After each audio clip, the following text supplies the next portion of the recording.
Tú y yo vivimos en una época obsesionada con la libertad sin límites. La sociedad grita que cualquier restricción es opresión, que cualquier norma es tiranía, que la verdadera libertad consiste en hacer lo que queramos. Pero miras a tu alrededor y ves esclavitud disfrazada de libertad, personas encadenadas a sus propios impulsos, prisioneras de sus pasiones, cautivas de sus propios deseos descontrolados. La libertad que prometían los llevó fue directo a la prisión. Hay algo que no cuadra en esta ecuación. La libertad absoluta produce esclavitud absoluta. Y la ley que muchos ven como cadena, sucede que es la llave que abre las verdaderas puertas de la libertad.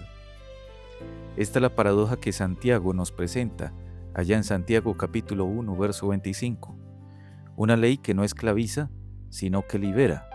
Una verdad que rompe cadenas en lugar de crearlas. En los días del rey Sedequías, cuando Jerusalén agonizaba bajo el peso de sus propios pecados, un hombre extranjero entendió esta libertad mejor que los príncipes de Judá. Su nombre era Ebed-Melec, un etíope, un eunuco, al servicio del palacio. La ciudad en ese momento hervía de tensión. Los babilonios acechaban las murallas como bestias hambrientas. El aire olía a desesperación y el incienso quemado en altares paganos. Los príncipes de Judá, hinchados de orgullo religioso, habían decidido que Jeremías era el problema. El profeta llevaba años proclamando un mensaje que nadie quería escuchar. Advertía sobre el juicio que se acercaba. Hablaba de rendición a Babilonia como la voluntad de Dios. Sus palabras sonaban a traición en oídos que solo querían escuchar promesas de victoria fácil. La ira de los príncipes estalló como una tormenta. Tomaron a Jeremías y lo arrastraron hasta el patio de la cárcel. Allí había una cisterna, vacía de agua, pero llena de lodo espeso y maloliente seguro. Lanzaron allí a Jeremías como si fuera basura. El fango llegaba hasta las rodillas del profeta. El sol del mediodía convertía aquella prisión en un horno. Las paredes de piedra sudaban humedad. El silencio era quebrado solo por los gemidos ahogados que subían desde el pozo. Ebed-Melec escuchó esos gemidos. Algo se movió en su interior. No era israelita, pero conocía la justicia. No era profeta, pero reconocía la verdad cuando la veía. La ley de Dios estaba escrita en su corazón con tinta invisible, pero indeleble. Se dirigió entonces al rey con pasos decididos. El corazón le latía fuerte, pero su resolución era más fuerte aún. Entró a la presencia real y habló con la autoridad que solo da la verdad. Pidió permiso para rescatar al profeta. El rey, conmovido por las palabras de este extranjero valiente, accedió. Ebed-Melec, habiendo tomado unos trapos viejos, fue y rescató a Jeremías, como un padre rescataría a un hijo. Aquí vemos la perfecta ley de la libertad en acción. Ebed-Melec fue libre de actuar con justicia precisamente porque estaba sujeto a una ley superior a la de los príncipes. Su obediencia a Dios lo liberó del miedo a los hombres. Santiago nos lleva directo al corazón de esta verdad en el capítulo 1, verso 25. Allí la Santa Escritura nos dice: «Mas el que mira atentamente en la perfecta ley, la de la libertad, y persevera en ella, no siendo oidor olvidadizo, sino hacedor de la obra, éste será bienaventurado en lo que hace». Este versículo surge en el contexto de una carta dirigida a judíos cristianos dispersos, hermanos que habían conocido tanto la ley de Moisés como la gracia de Cristo. Santiago les escribe porque había un problema serio en sus comunidades. Estaban divididos entre el oír y el hacer, entre el conocimiento teórico y la práctica real. Conocían las escrituras de memoria, pero sus vidas contradecían lo que profesaban creer. Eran oidores de la palabra, pero no hacedores. Santiago usa una imagen muy especial aquí. Compara la palabra de Dios con un espejo. Cuando te miras en un espejo, ves tus defectos con claridad. El cabello despeinado, las manchas en la ropa, las imperfecciones que la luz del día muestra sin misericordia. La palabra de Dios funciona igual. Te muestra la corrupción de tu naturaleza, los desórdenes de tu corazón, los pecados que manchan tu alma como lodo en ropa blanca. Pero aquí viene la tragedia que Santiago denuncia. Muchos se miran en este espejo y se van. Ven sus pecados y los olvidan inmediatamente. Es como descubrir que tienes la cara sucia y alejarte del espejo sin lavarte. Una locura que solo puede explicarse por el autoengaño. El mero oír la palabra, sin la práctica, no conduce a la salvación.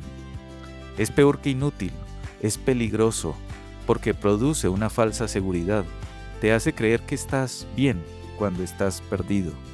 Pero hay otra clase de persona, el que mira atentamente en la perfecta ley de la libertad. La palabra atentamente aquí significa inclinarse para examinar con cuidado, como un detective que estudia las pistas, como un médico que analiza los síntomas. Esta persona no solo ve sus pecados, sino que busca el remedio. No se conforma con el diagnóstico, sino que busca la cura. Y esa cura está en la sangre de Cristo, en el lavamiento que solo Él puede proveer. ¿Por qué llama Santiago a la ley perfecta ley de la libertad? Porque esta ley no es la ley mosaica que condenaba, es la ley de Cristo que libera. No es la letra que mata, sino el Espíritu que vivifica. Esta ley es perfecta porque proviene del Dios perfecto. No tiene defectos ni vacíos legales. Abarca cada área de la vida humana con sabiduría infinita. Es completa en su alcance y perfecta en su justicia.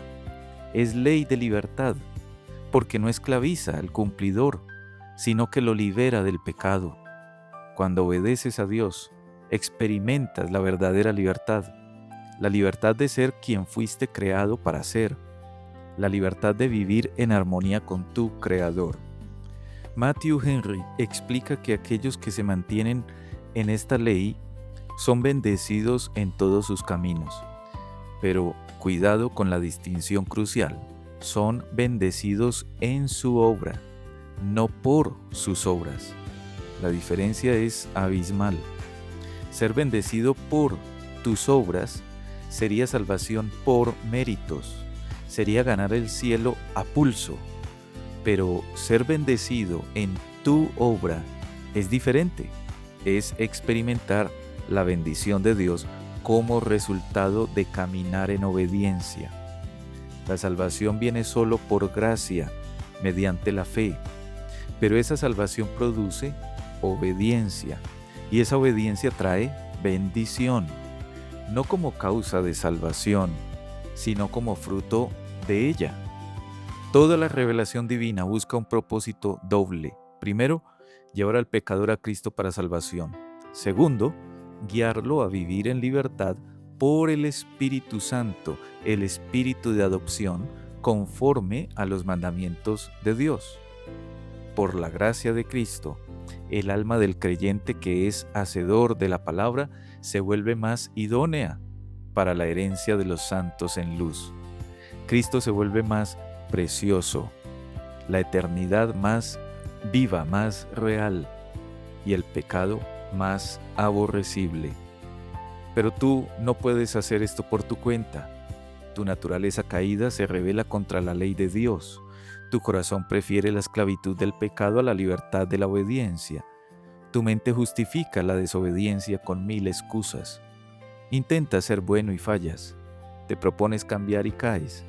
Prometes obedecer y quebrantas tu promesa antes de que termine el día.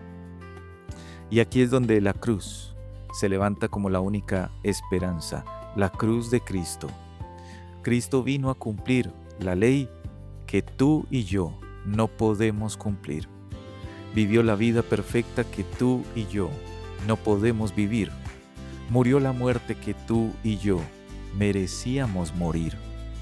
En la cruz, el Señor Jesús llevó sobre sí el peso de tu desobediencia, pagó el precio de tu rebeldía, satisfizo la justicia de Dios que demandaba castigo por el pecado. Su sangre te limpia de toda maldad. Pero no solo es eso. La resurrección de Cristo te da poder para obedecer. El mismo Espíritu que levantó a Cristo Jesús de entre los muertos, ahora vive en ti y te da fuerza para hacer lo que antes era imposible. Te libera del poder del pecado. La libertad cristiana no es libertad para pecar, sino libertad del pecado. Es la capacidad sobrenatural de obedecer a Dios con gozo, de encontrar en su santa ley no una carga, sino un deleite. Esta verdad cambia tu vida diariamente. Cuando la perfecta ley de la libertad gobierne tu corazón, verás cambios específicos y medibles. Primero, cuando esta ley te muestre tus fallas, entonces correrás a Dios pidiendo perdón. No te vas a esconder como Adán y Eva en el jardín del Edén. No buscarás excusas como el pueblo de Israel en el desierto. Más bien confesarás tu pecado con sinceridad y recibirás su perdón con gratitud. Segundo, abrazarás la salvación que te libera del control del pecado. No vivirás como si fueras esclavo de tus impulsos. Entenderás que tienes poder en Cristo para vencer la tentación y vivir en santidad.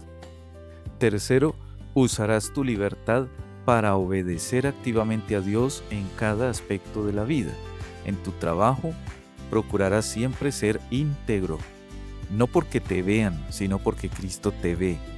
En tu hogar serás paciente, no porque te resulte fácil, sino porque el Espíritu Santo obra en ti y te da gracia.